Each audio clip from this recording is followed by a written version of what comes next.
करूं कि कफ दोष से दूषित अगर आपका है तो कफ दोष से दूषित करने वाले का क्या हालचाल है, तो चरक जीने का ईशत पांडु, तो हल्का सा पांडु कलर होगा, मतलब उसकी रेडनेस जो है वो थोड़ी सी कम होगी। आप समझिए पांडु वर्ड जो होता है हल्का सा पीलापन लिए होता है, तो ये आपके पास डिफरेंट, अगर वातज पित्तज कफज तीनों बीमारियों के मरीज बैठे और उनकी ब्लड लेटिंग आप सामने सामने कराइए तो आपको वहां पर क्लियर समझ में आएगा।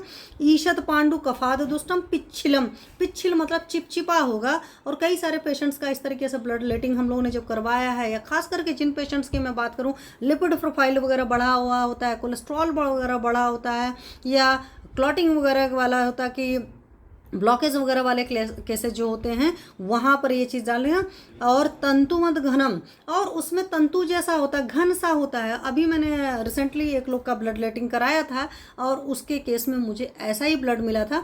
हालांकि उनकी पहले से तो तनुता आ चुकी है। जब उस पेशेंट का मैंने 5-6 महीने पहले ब्लड लेटिंग कराया था तो सिर्फ ऊपर से देखते ही मैंने कह दिया था कि भाई आपका कफ बढ़ा हुआ है, मीन्स लिपिड प्रोफाइल डीअरेंज है। और उन्होंने जब ब्लड टेस्ट कराया तो उसमें था।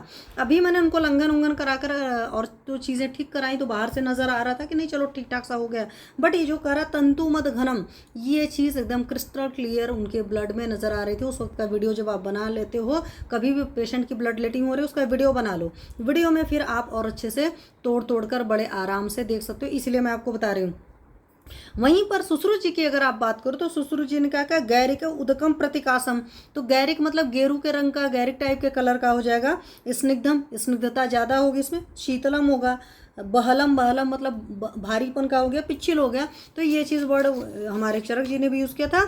चिरस्रावी, लंबे टाइम तक स्राव हो रहा है। मांसपेशी प्रभमच श्लेष्म दुष्टम, और ऐसा लगेगा ना जैसे मांसपेशी टाइप का पतला पतला निकल रहा है। या जो चरक जी ने बहुत अच्छे से डिफाइन किया तंतुमद घनम, तो ये जो वर्ड है वो बहुत क्रिस्टल क्लियर है और वो आपको तभी समझ में आएगा जब किडनी ट्रे में आपका ब्लड सामने निकल रहा होगा। तो मैं तो हमेशा कहती हूँ कि जब भी आप अपने पेशेंट की ब्लड लेटिंग करवाते हैं, अगर आप खुद करते हैं चलो अच्छी बात है, अगर आप अपने पेशेंट की ब्लड लेटिंग खुद नहीं करते हैं, कई बार होता है कि हमें बहुत सारे नॉर्म्स फॉलो करने पड़ते हैं तो लोग सोचते हैं क्या ज़रूरत है करने लगाएं, उससे बेटर है कि आप किसी को बुलाकर उससे करवाते हो। बट उसका एक वीडियो जरूर बनाइए, क्योंकि आप ऐसे तुरंत डिफ्रेंशिएट नहीं कर पाते। तो उस वीडियो को अगर आप बहुत ध्यान से देखेंगे तो वहाँ पर भी आपको अच्छे से समझ में आ जाएगा और वहाँ से आप ये सोच सकते हैं किस मरीज को किस किस चीज़ की परेशानियाँ हैं। तो ब्लड लेटिंग से भी आपको इसीलिए मतलब रक्त की कोई भी बीमारी होती है तो उसमें ब्लड लेटिंग कराई जाती है। तो ये सारी चीज़